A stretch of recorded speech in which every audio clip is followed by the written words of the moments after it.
Quand j'ai fait mon premier végé pâté maison quand j'étais étudiante, j'avais aucune idée qu'est-ce que c'était la levure alimentaire. Aujourd'hui, on sait un petit peu plus c'est quoi.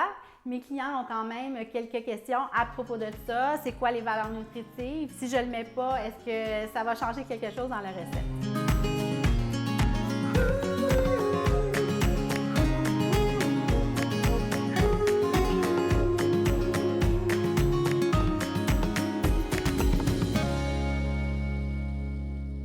Avant de vous parler de la levure alimentaire, j'aimerais ça aussi démystifier un petit peu toutes sortes de levures qu'on voit là, dans les recettes. Alors, la levure chimique, qu'est-ce que c'est?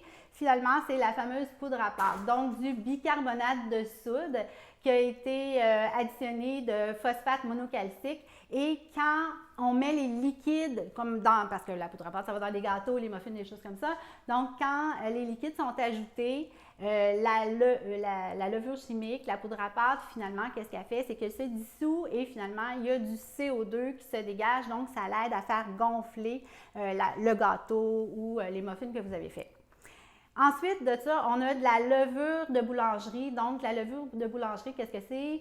C'est un champignon microscopique, finalement, qui a été qui est vivant, qui dégage du CO2 finalement quand tu utilises l'amidon de la farine. Mais la levure alimentaire, ici, c'est quoi? C'est encore un champignon microscopique, mais qui est rendu inactif finalement. On ne l'utilise pas pour faire lever les pâtes, c'est vraiment pour ses valeurs nutritives là, qu'on aime la levure alimentaire et aussi pour son goût particulier qui ressemble un petit peu au goût du champignon. On l'utilise habituellement, c'est ça, dans les plats qui sont végétariens parce que c'est additionné de vitamine B12 et de d'autres vitamines.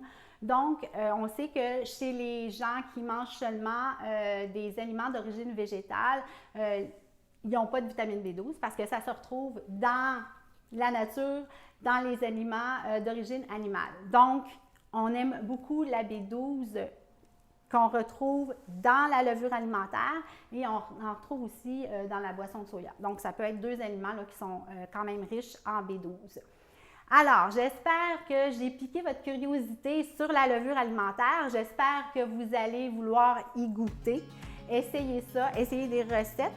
Si vous avez des questions, des commentaires ou si vous avez des photos de mets que vous avez, dans lesquels vous avez mis de la levure alimentaire, bien, je vous invite à nous les présenter. Je vous remercie tout le monde. Au revoir.